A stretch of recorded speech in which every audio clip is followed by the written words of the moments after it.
The New Barcelona Post, amb la col·laboració de Mass Media Group i Casa Seat, presenten Moments estel·lars de Barcelona, un cicle de converses presentades pel periodista Toni Aira. Avui parlarem d'això que ens avançaven els companys i que perquè ens doneu les claus per definir el futur digital de Barcelona. Gràcies també, per descomptat, als qui no hi són ara, però que en un moment determinat es descarregaran aquesta conversa a través del podcast i que ens veuran a través dels vídeos que pengem a YouTube. Moltíssimes gràcies a tots i, si us sembla, comencem. Farem així amb una conversa distesa. Jo us aniré llançant preguntes, les recolliu al vol, si algú vol matisar, doncs matisa, si vol aportar, porta. Però jo, si et sembla, Francesc, i com que parlàvem ara del mobile, no? que ha estat aquí fa uns dies aquí a casa nostra, sovint quan passen esdeveniments d'aquest tipus ja surten les dades, no? Parlem de dades. I dades són les que avui que posem damunt la taula, precisament amb la línia aquesta que tenim com a obsessió en aquests moments estel·lars de revertir els estats d'ànim sobre la ciutat. No? És a dir, en molts moments ens han dit que el moment que vivim és difícil, és complicat, però sovint les dades ens diuen que segurament estem millor del que ens pensem. En bastantes ocasions, alguns dels convidats que han passat per aquí ens han dit que de fora ens miren millor o ens veuen millor dels que ens veiem nosaltres mateixos. Però vosaltres fa pocs dies presentàveu un informe sobre hubs tecnològics a Barcelona i al país. I quines dades per a l'optimisme ens aportàveu, Francesc? Bueno, primer de tot, moltíssimes gràcies per convidar-me. Un autèntic plaer estar avui amb vosaltres. Em perdonareu perquè no estic en el meu millor moment físic després d'una setmana que probablement ha sigut la més intensa de la meva vida. És típic, no? Les defenses que cauen quan passa tot. Ha sigut absolutament immediat, no? Però bueno, molt content d'estar amb vosaltres, de veritat. Gràcies. Sobre el que tu comentaves, jo, evidentment, dades jo crec que són molt públiques. Més enllà de les dades, primer tenim l'estudi de hubs digitals que vam fer fa relativament poc. Ens indicava una dada que per mi és espectacular, que és centres de tecnologia, de desenvolupament de tecnologia, que des de Catalunya, des de Barcelona, treballen per molts altres països, per Europa, pel món i tal, n'hi ha 96 a hores d'ara.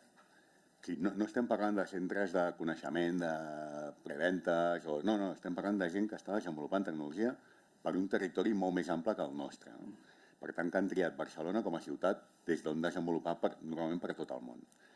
96 centres, amb un impacte econòmic anual d'uns 1.500 milions d'euros i amb 15.000 llocs de treball. Això, quan hem preguntat en aquests hubs tecnològics quines són les previsions que tenen, ens han dit que pel 25, per dintre d'un parell d'anys, estan preveient 20.000 milions de 20.000 llocs de treball, i 5.000 més que ara, i 2.000 milions d'euros d'impacte econòmic. Això sense tenir en compte que s'incorporaran nous hubs tecnològics a Barcelona i a Catalunya. Per tant, només aquesta dada ja és espectacular. I això hi hem de sumar, òbviament, tot l'ecosistema que és més conegut que tenim a casa, que és, òbviament, l'ecosistema digital de startups, de centres d'innovació, centres com el BSC, com el Sincrotró. És a dir, hi ha un munt de dades per l'optimisme. Jo crec que hi ha poques ciutats al món que tinguin la situació que té Barcelona ara mateix a nivell de posicionament digital i d'ecosistema digital. I sí és veritat que, i això ho hem parlat moltes vegades, inclús amb la Pilar, que potser som molt autocrítics, a vegades potser massa, i estem instal·lats a vegades en un discurs una mica derrotista, i crec que és el moment, com tu molt bé apuntaves, de treure el cap i de tenir orgull i ambició amb tot el que fem. Per tant, des del punt de vista que ens deies ara, la ciutat viu un bon moment, podríem dir. Jo diria que excel·lent, i més, òbviament, després del Congrés. A nivell tecnològic. I a nivell de talent podem dir el mateix, Pilar? Primer de tot, gràcies per convidar-me. És un plaer estar aquí amb el Francesc i amb tu, Toni. Des del punt de vista de talent, m'hauria apuntar com 3 elements. Per un costat, com es veu a Barcelona. Des de fora, Barcelona està en molts rànquings amb el tema de startups, sempre a les primeres posicions, però ressaltar just una dada d'aquest febrer del Financial Times, amb què deia que Barcelona és la ciutat que té una millor estratègia d'atracció d'inversió estrangera, o Barcelona és la segona ciutat, darrere Berlín, en aquest cas, valorada pels CEOs amb el que és posar en marxa una startup a la ciutat. Per tant, estem, a part de tots els temes que aquí es veu bé i tot això, per tot el món de les startups és una ciutat superben valorada.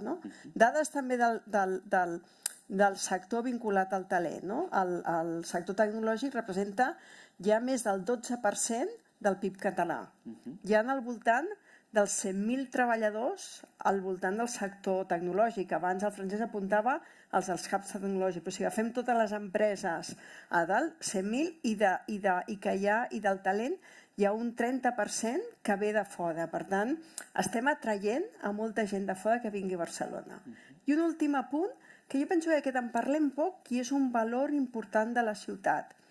Aquí tenim clar que tenim un hub digital, però a més tenim només, al igual que dues altres ciutats d'Europa, com és París i Londres, que tenim 3 escoles de negoci que estan, segons Financial Times, a la llista de les top 30 d'Europa, que són IES, ESADE i EADA.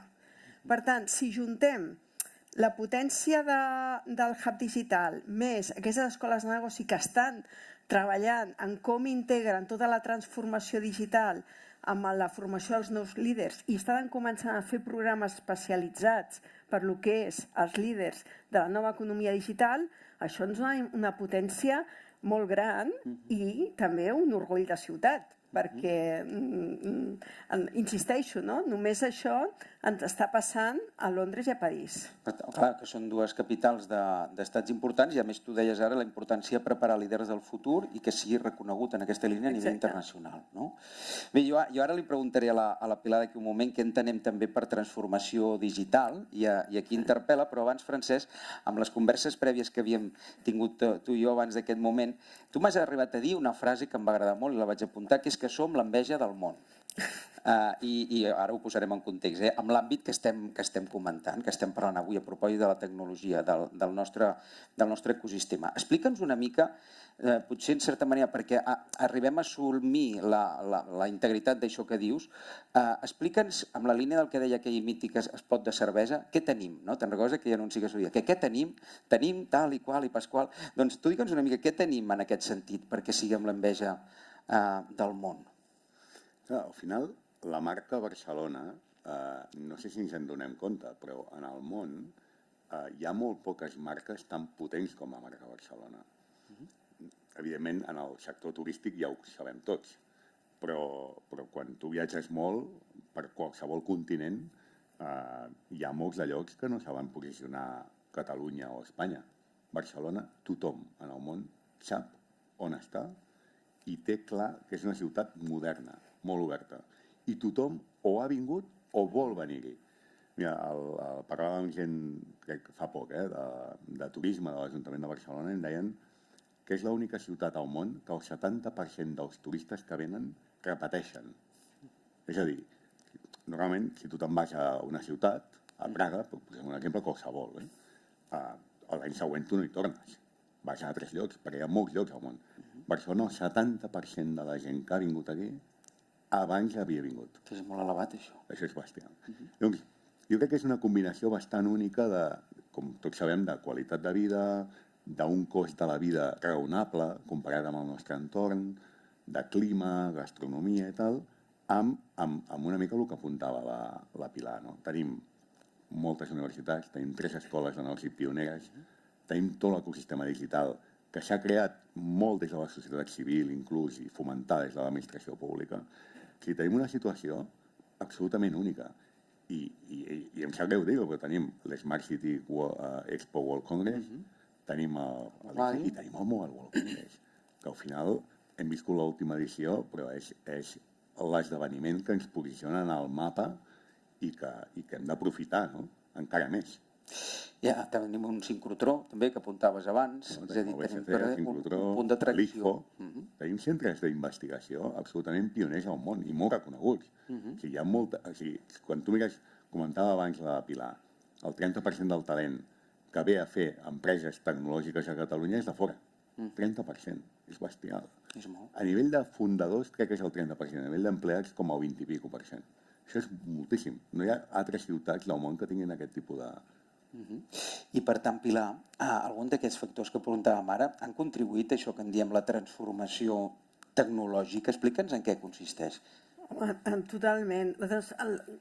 Aviam, pensem una mica, si mirem una mica cap enrere, pensem que el primer mòbil, que era una cosa grossa, sabata, tal, és de fa 60 anys, i el primer iPhone de fa 16.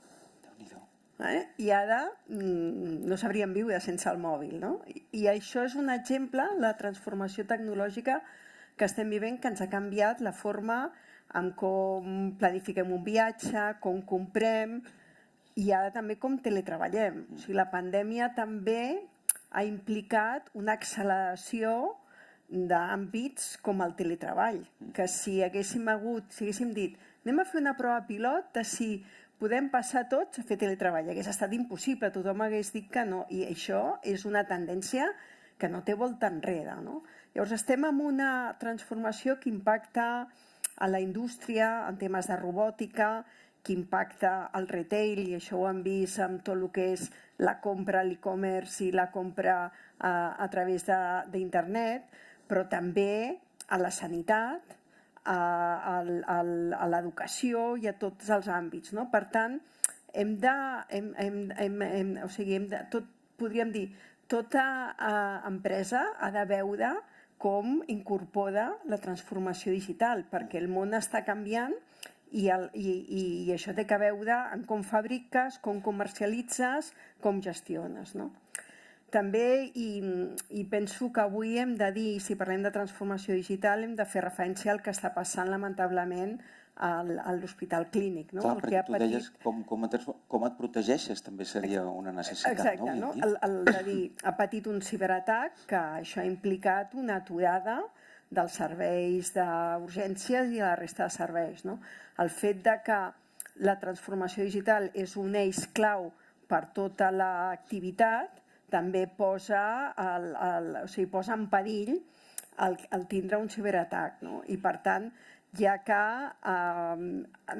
reduir els riscos, és a dir, podem tindre un sistema 100% segur? No, el que podem fer és dedicar molts esforços, inversions, plans per reduir al màxim els riscos, no? I fer plans de dir, si ens passa alguna cosa, que és com podem actuar, perquè hi haurà un temps que no se sap si seran unes hores, uns dies o més llarg en què patirem. I això, lamentablement, en suport de transformació digital ens porta tota una sèrie d'avantatges en què podem ser molt més eficients, fer teletreball, que la història clínica compartida, però també té uns riscos dels ciberatacs, no? Llavors això és una cosa que la tindrem i que per tant el que hem de fer és tindre l'Agència de Ciberseguretat com es té i dedicar molts esforços a reduir els riscos. Esforços, deies, Francesc, abans com fèiem la prèvia, i pressupost també, perquè apuntaves que les empreses una part important ja del que és el seu pressupost el destinen precisament a aquesta protecció per a aquest tipus d'atacs. Jo he viscut, primer, a la banca he estat molts anys de la meva vida i molts anys també a IT, a tecnologia, i en banca, evidentment, el tema de la ciberseguretat. Jo recordo l'anècdota, jo quan vaig entrar a banca, la persona que portava ciberseguretat ningú la coneixia. M'explico? És a dir, ningú sabia ni qui era.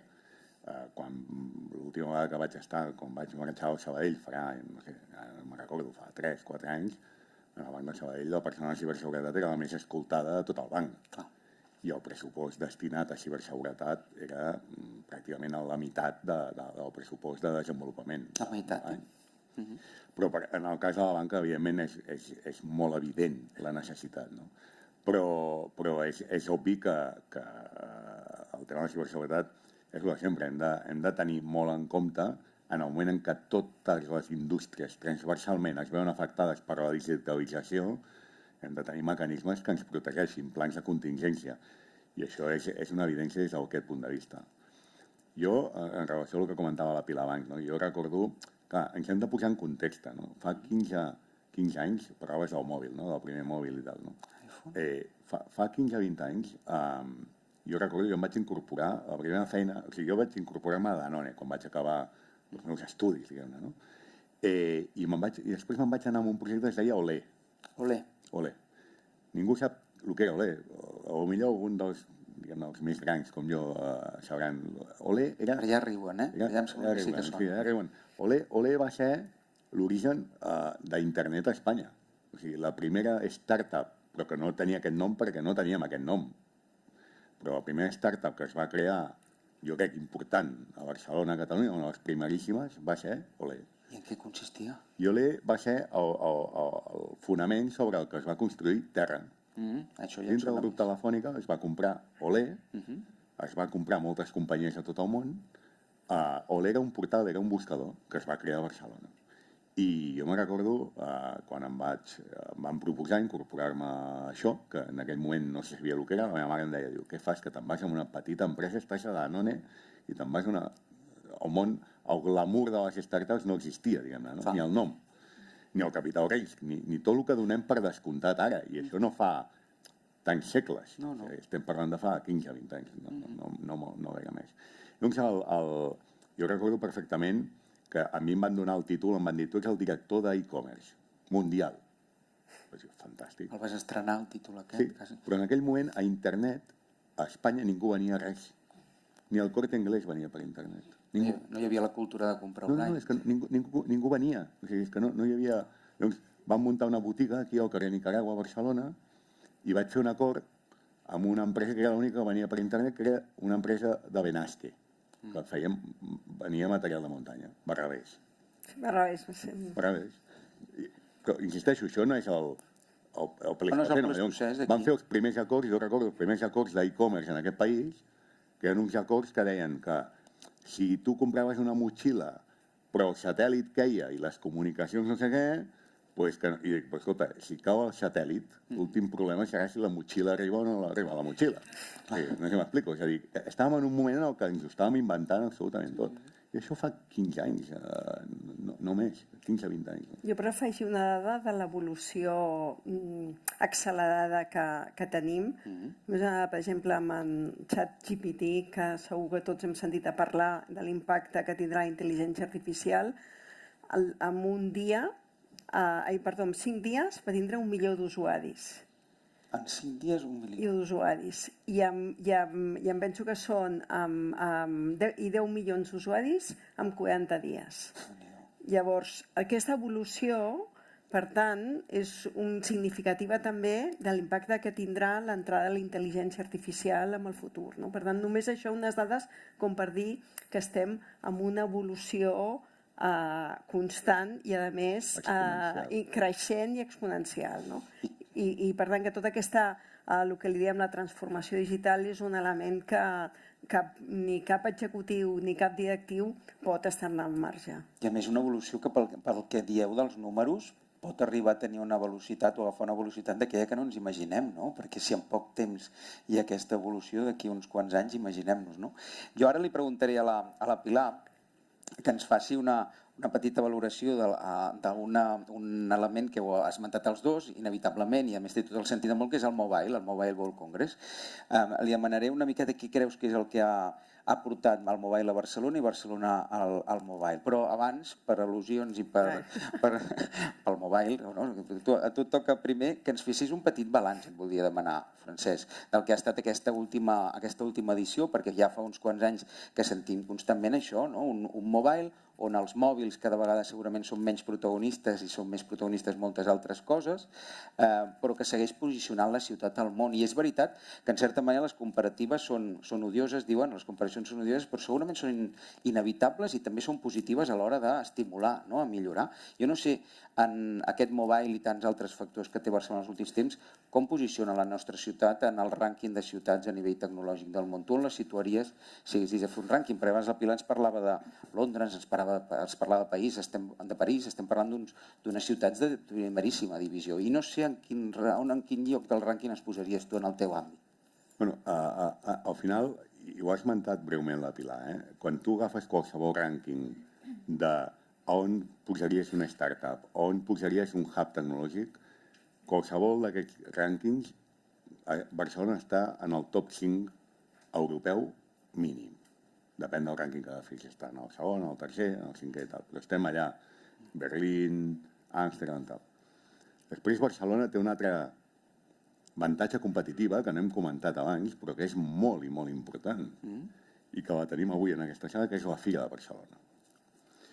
I ho dic perquè quan tothom analitza a on muntar qualsevol fira important al món, ningú o molt poques ciutats tenen les instal·lacions que tenim aquí a Fira de Barcelona. Per tant, això també és un altre factor molt important, definitiu, de transformació de la ciutat, perquè totes aquestes fires que venen aquí a Barcelona i tot aquest moviment econòmic i aquest contacte de les empreses d'aquí amb les empreses de fora ve propiciat precisament per això. Independentment d'això, jo crec que, com sabeu, el GSMA és qui organitza el Mobile World Congress. I jo al final puc fer les meves valoracions a nivell, diguem-ne, vivencial. Ha sigut el meu primer mobile, ha sigut una experiència espectacular. Mai m'hagués imaginat el que era això. D'aquest ens han dit que s'han recuperat uns números similars als previs a la pandèmia, no? Que ens hem agrupat o... Sí, però més enllà dels números, que jo insisteixo, això és un tema que, 88.000, han dit que hi ha persones i tal. Jo crec que l'esperit del que hem viscut en allà ha sigut espectacular. Tots els empresaris amb els que he parlat, tothom estava emocionat. A mi em deia, la gent de CSMA em deia que inclús ells, parlant amb empreses i tal, creien que havia hagut el doble o el triple de reunions que el 2019.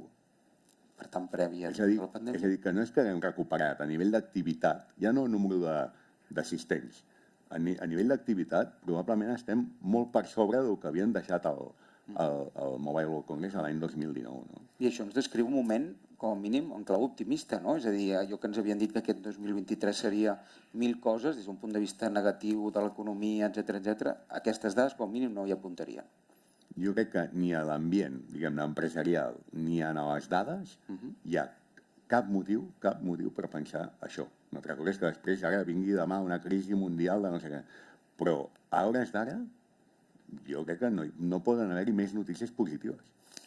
I llavors, ara sí, Pilar, jo et demano que aquesta idea de, passats els anys i les edicions, la relació entre el Barcelona i el Mobile ha tingut els seus moments, com tot en aquesta vida. Ara sembla que ja és una relació d'enamorament total, però se suposa que és perquè un i altre s'han aportat coses, no? No sé si tu ens podries apuntar algunes. Sí, però deixem que abans el feliciti per un costat del Constantí Serrallonga, director general de FIA, que el tenim aquí, i el mateix Francesc, per l'èxit del mobile que hem tingut aquest any. Perquè jo penso que, més enllà de les xifres, també una cosa molt important. Recordeu quan va haver la pandèmia? Havia gent que deia això de les fires presencials entra en crisi. No. I això ho va dir el Hoffman ja en aquell moment. Diu, la gent per fer negoci s'ha de mirar els ulls cada. I jo penso que el mobile, aquest any, que ha estat un èxit brutal, d'activitat, de tothom estava content d'haver vingut, a més demostra que les fires són essencials i les fires són presencials. Jo penso que això és molt important. I respecte al que deies, de Barcelona i el mobile, hi ha una cosa que el mobile ha portat moltes coses a la ciutat, però jo penso que Barcelona també ha portat el mobile. Una d'elles és el 4 Years From Now. Va estar dissenyat inicialment des de la Mobile World Capital com a espai per a startups. Em penso que va ser el 2000, no sé si el 14 o el 17, però ja fa uns quants anys. Degut a l'èxit, la GSMA ho va incorporar dins del Mobile World Congress. Això té a veure amb l'ADN de la ciutat, amb l'ADN de ciutat innovadora. I, per tant, de dir, hem de portar els innovadors al mobile. Els primers anys, el 4 Years From Now estava a Montjuïc, tenia entrada separada, més econòmica, i des de les grans empreses es veia, allò, hi havia un públic diferent. Ara ja, a 4 Years From Now està al mateix espai, està a Fira Gran Via, amb la mateixa entrada, amb una activitat brutal, i el Hoffman ja va dir que per l'any que ve un palau més pel 4 Years From Now. Per tant, si hagués sigut en una altra ciutat s'hagués fet, sí, però potser no amb l'acceleració que s'ha fet perquè això té a veure amb l'ADN de Barcelona. No? I el mobile ha portat moltes coses a Barcelona i, per exemple, en aquesta edició hi havia més de 300 empreses de Catalunya en el Mobile World Congress. Difícilment això estaria si passés en un altre lloc. No? I, per tant, fa que és més interès perquè les startups vinguin a situar-se a Barcelona i és un espai de visibilitat i desenvolupament de negoci per a les empreses catalanes. No? Per tant, jo penso que hi ha hagut sí que una retroalimentació i jo penso que sempre ha hagut una relació bona entre Barcelona i el Mobile World Congress i el Hoffman ha fet una aposta molt seriosa del primer moment per Barcelona i jo penso que tindrem Mobile World Congress per molts, molts anys.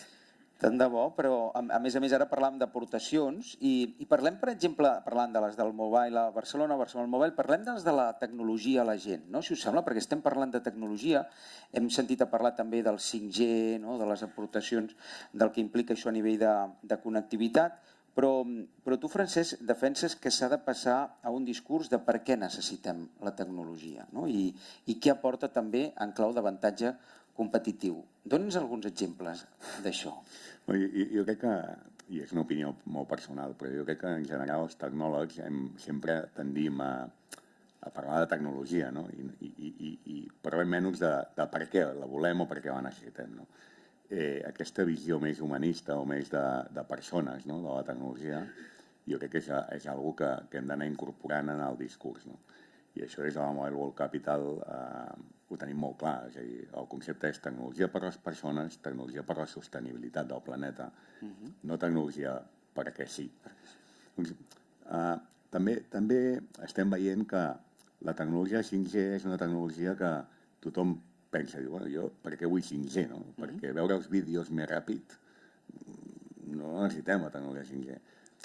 I no és per això, tecnologia 5G o 6G, diguem-ne, et permet una sèrie de casos d'ús que de l'altra forma són impensables. Com per exemple?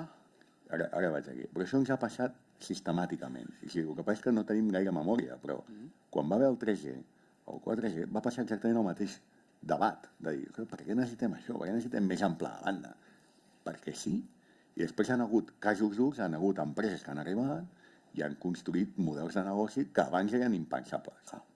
Doncs jo, clar, el que és veritat és que en el lloc que estic ara parlo amb molta gent i te'n dones compte que hi ha casos d'ús, n'hi ha 1.000, però mira, jo diria, l'altre dia vaig estar en un sopar, que és una de les grans sorts que tinc en aquesta professió, no? Tenim molts sopars, però a més amb gent molt interessant a vegades, o normalment per dir-ho, no?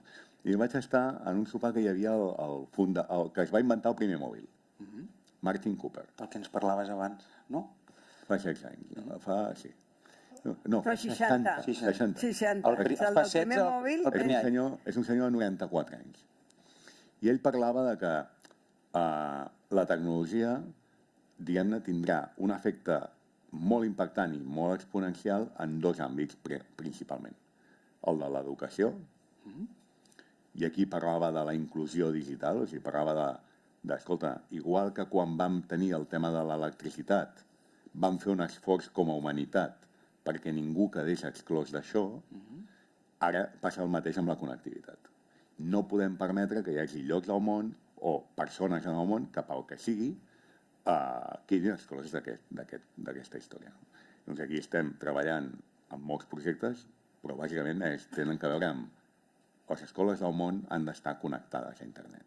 Perquè sense això estarem fora del sistema i tindrem un món a dues velocitats. No?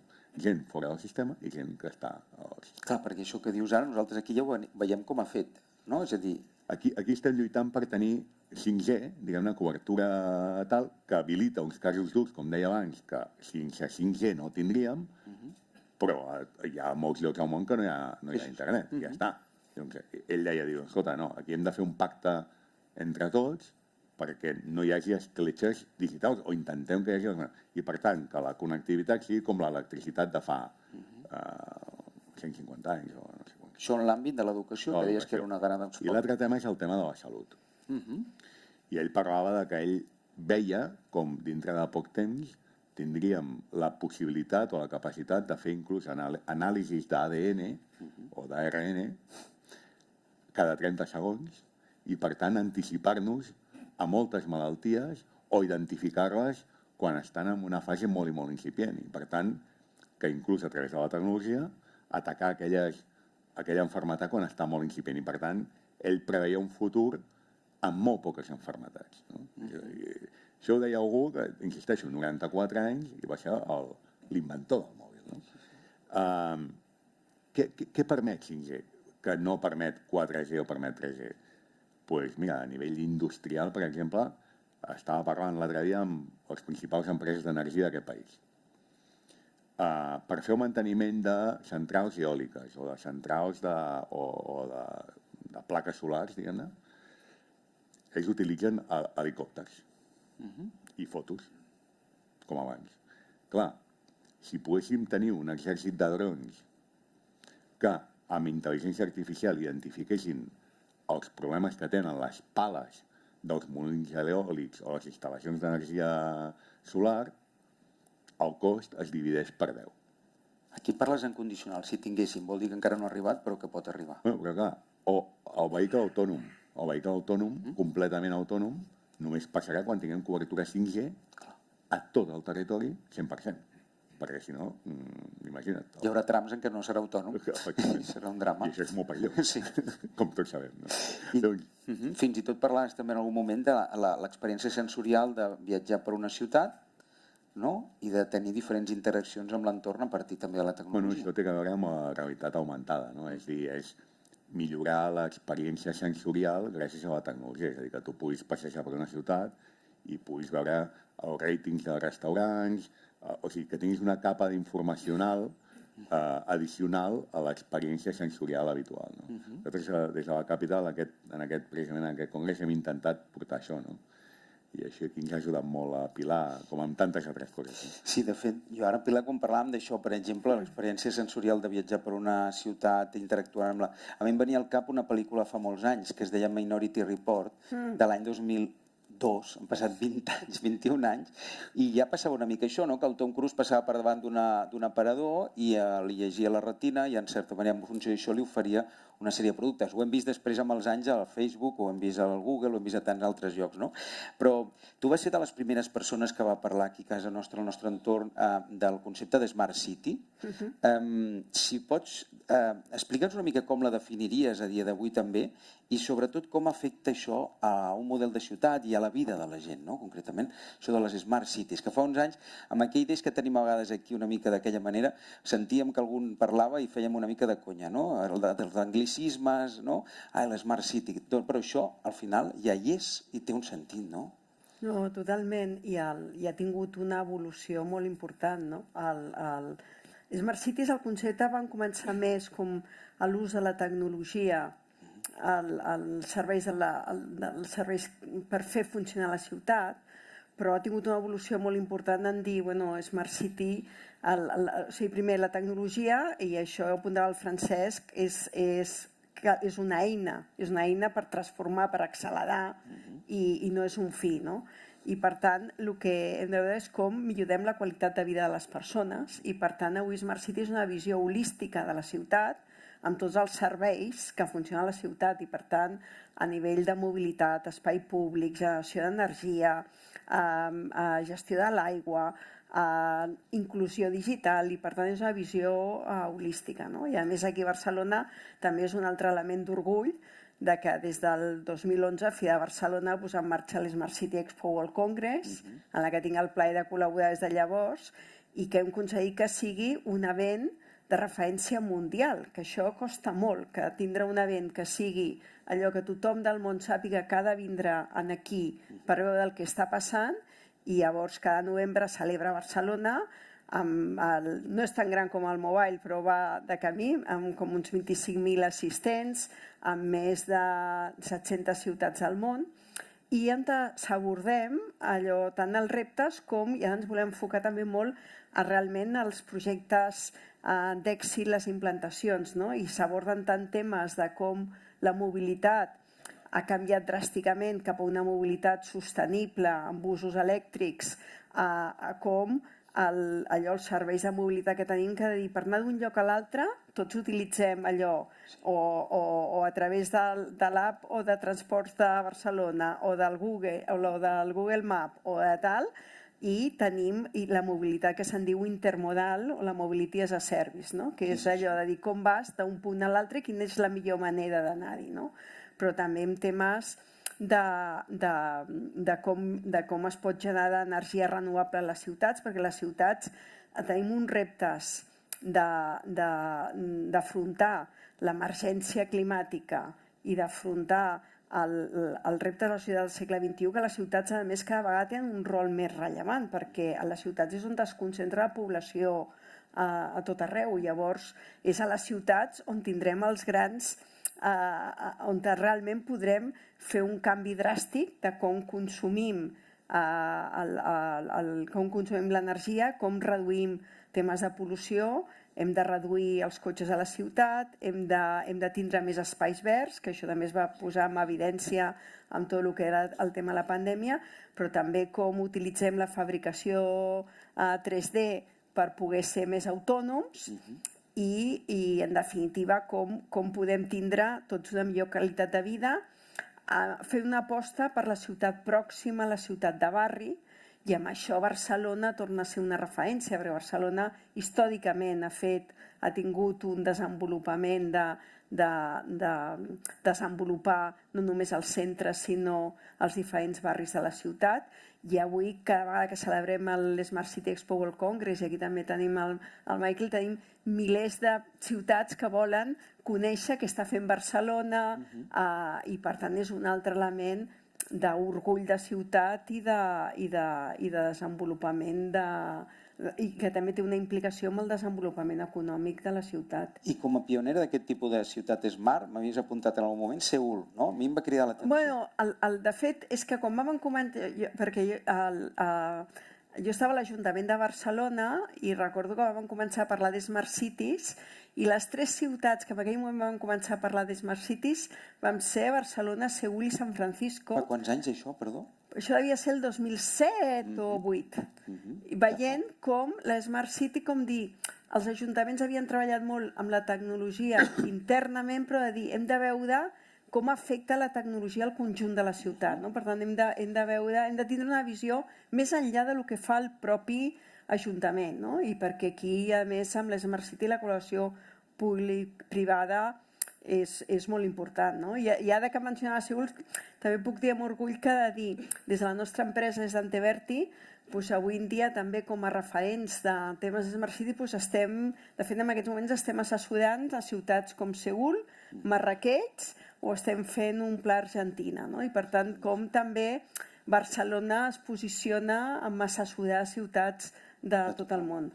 Bé, doncs ara així que haurem d'anar acabant, però abans d'això, ja sabíem que se'ns passaria volant, però s'ha donat el cas. Podríem parlar moltes hores. Moltíssimes hores, però mira, ara quan comentaves tot això i aquesta idea de revolució digital que estem vivint, jo no sé, Francesc, per quina fase de revolució digital anem, si per la tercera, per la quarta, però en tot cas que ens expliquessis una mica en què consisteix això de la revolució digital, i cap on ens porta també un món, un entorn al que ja incorporem molt en el nostre lèxic conceptes com la realitat augmentada, la realitat virtual, la intel·ligència artificial, però que no sé si sempre som conscients d'exactament a què ens referim quan parlem de tot això i com ens afecta. Al final això de categoritzar a quina revolució estem és molt complicat i a més és molt subjectiu, però jo a nivell vivencial jo crec que hem viscut, és la meva opinió també molt personal, tres revolucions, i per mi estem al principi de la tercera. Jo crec que la primera va ser la de la web estàtica, que va començar com va començar, posant catàlegs a internet, i va acabar amb l'e-commerce, etc. Jo crec que la segona va venir disparada pel concepte iPhone, com el concepte de mobilitat. La mobilitat no va arribar a funcionar mai, perquè recordareu uns protocols que es deien WAP, que al principi tots teníem uns mòbils que teòricament es connectaven a internet, però que a efectes pràctics eren com una sabata i no servien per connectar-se a internet. Llavors va arribar l'iPhone i va revolucionar tot aquest món amb el concepte aquest de la pantalla tàctil, l'smartphone i tal, i aquí la revolució van ser les xarxes socials, l'internet en lloc de jo anar a veure què fan les empreses o les organitzacions, és molt més bidireccional, no? Interacciono molt més i tinc tal. I jo crec que la meva opinió és que estem al principi de la tercera, no? I que estem al principi de la tercera, que és una combinació de tecnologies, al final, que tu les has dit. És intel·ligència artificial aplicada a un munt de conceptes. L'intel·ligència artificial, al final, és un terme genèric que refereix a diverses tecnologies, o combinacions de diverses tecnologies que tenen que veure des del reconeixement de veu o d'imatges fins a el que en diuen deep learning o machine learning, o sigui, màquines que aprenen per si mateixes d'una manera entrenada per humans o inclús no entrenada per humans. Doncs aquest concepte aplicat a tecnologies com la realitat virtual o realitat augmentada, que jo crec que la realitat augmentada serà el primer que veurem ben aviat, el que ens permetrà és que en lloc d'utilitzar un dispositiu que ens millora com a espècie humana, diguem-ne, que és el mòbil, anirem incorporant cada cop més, diguem-ne, més hardware en el cos humà que ens permetrà tenir experiències sensorials amplificades. No? Que això és allò que feu el Field de Technology, no? El mobile, per exemple. Que des de la Càpita hem intentat transmetre en el Congrés, que bàsicament és a través dels 5 sentits, experiències que barrejaven lo virtual amb lo físic. Com per exemple allò del moment Rebollo, no? L'arquer mític de Barcelona 92, això es podia viure com si estiguessis allà? Això es podia viure, però amb una característica que jo crec que era molt diferencial, que és no ens vam quedar amb la idea de fem el moment Rebollo en realitat virtual i tires amb l'arc i tal, que ja per si ja és divertit i és entretingut, però no deixa de ser una anècdota, és que tu et posaves unes mànigues àptiques, que en diem, i a través de corrents elèctriques els teus muscles notaven la tensió de l'arc, el pes de l'arc, proporcional a la força que tu aplicaves. Per això dic que van fer també una altra experiència amb els germans del celler de Can Roca, de barrejar gastronomia, casos d'usos que de fet probablement molts d'ells veurem molt aviat a nivell de sector, no? Els germans Roca a través d'aquesta experiència ens estan dient, escolta, i això ho podem aplicar, no? Altres coses per realçar o per amplificar, l'experiència, en aquest cas, gustativa. En què consistia això? En aquest cas és una experiència en què és una degustació d'un bombó de 3 tipus, que en funció dels teus perfils, del teu avatar que has creat i que has passat per diverses experiències, un algoritme, et recomana un d'aquests 3 gustos. I en funció del gust que agafes, tens una experiència, evidentment, gustativa, o sigui, tu proves el bombó... L'acabes menjant, eh? Te l'acabes menjant. Però em voldria quedar amb la frustració. Hi ha gent que a part de realitat virtual se la salta i va directament al menjar.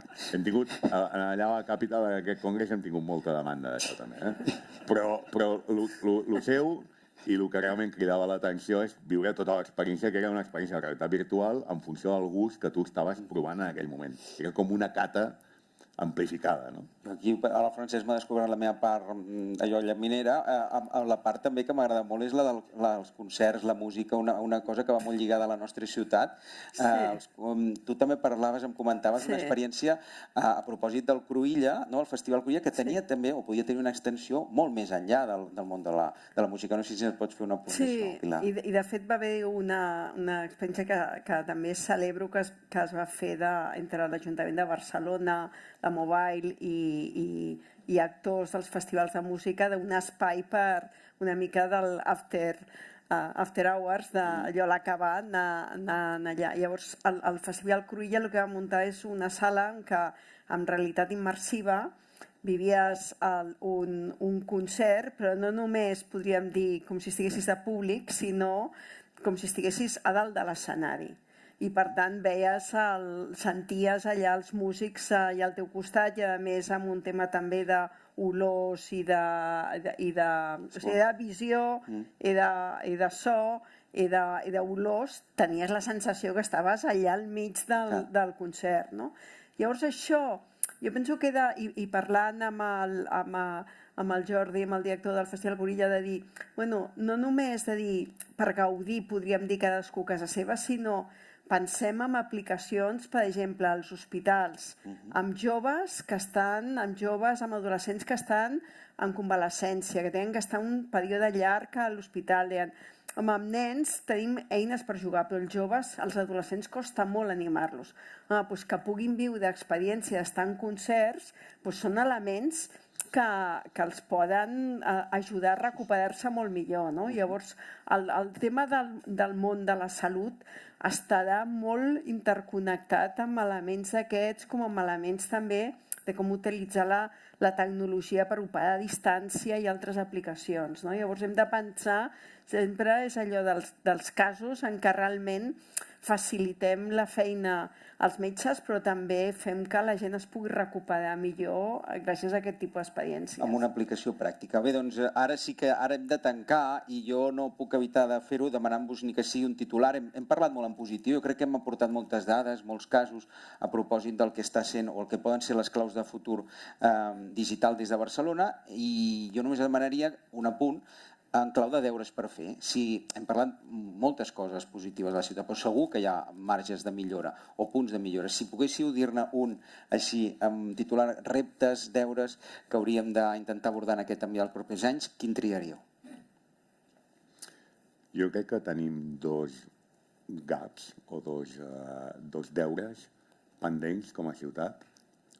Un, que jo crec que és molt generalitzat, que és el tema del talent, i la Pilar ho ha comentat. Hi ha escassetat de talent tecnològic i digital, això passa a tot el món.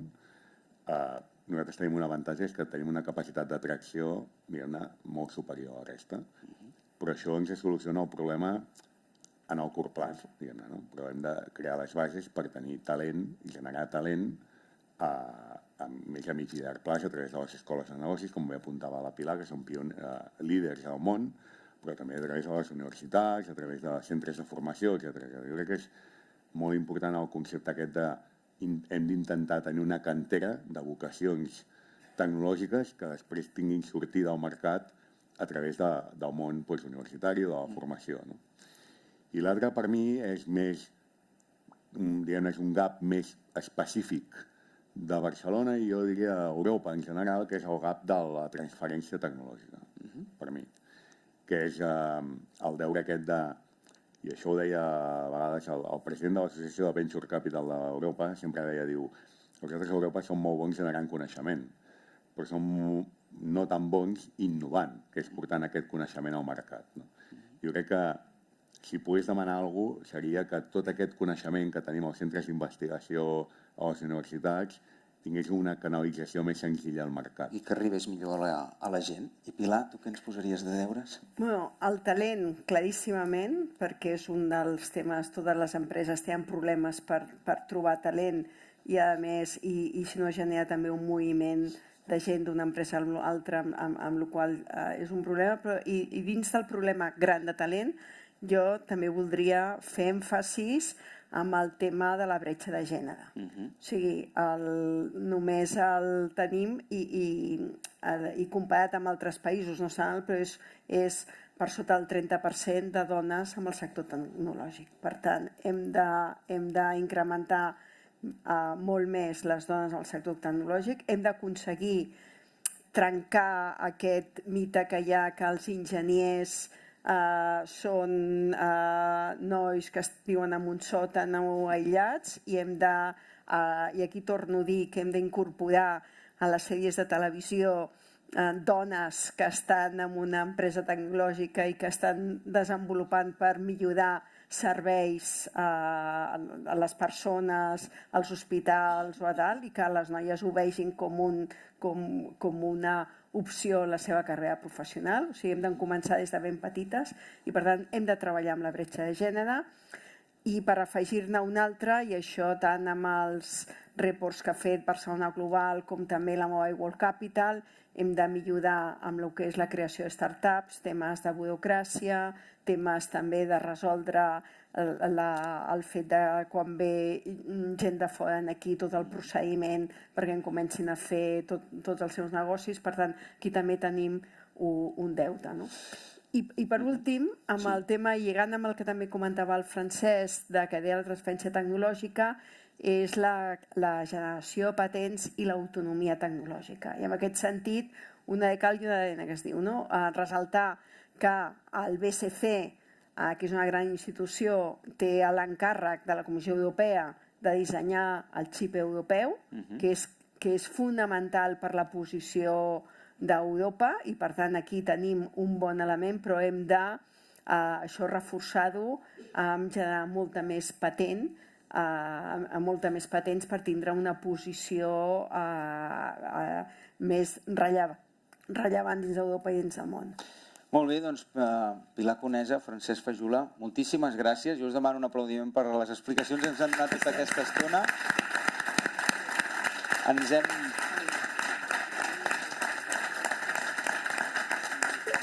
Ens han donat dades i experiències i casos per donar-nos motius per l'optimisme, però també posar-nos deures per seguir avançant i liderant en aquest àmbit. Ens hem passat un parell de minutets, però jo no renuncio, com fem sempre, a que hi hagi la possibilitat ni que sigui de fer una pregunteta, si algú del públic tingués alguna pregunta per fer als nostres dos convidats, i tindríem l'ocasió de fer-ho allà, m'ha semblat veure, aquí. Espero us passaran el micro, un momentet només us demanarem si podeu dir el vostre nom. Ara ja us veiem, I aquí dirigiu, ara una mica més, aquesta banda sí, allà, aquí davant, aquí davant.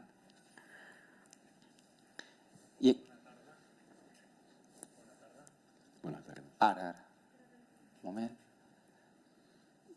I aquí dirigiu la pregunta, si és als dos convidats o a un concret d'ells.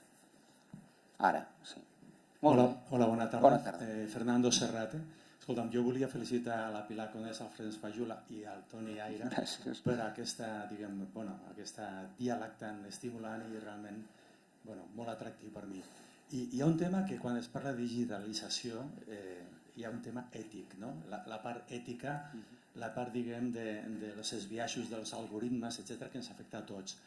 I llavors, jo crec que aquí hi ha una gran oportunitat per Barcelona també per treballar aquest àmbit, que crec que dins del Mobile World Capital hi havia una entitat que era el Digital Future Society, que hi han sortit veus de que potser no estem fent prou, diguem, per impulsar aquesta línia que jo crec que també donaria rellevància a la ciutat de Barcelona.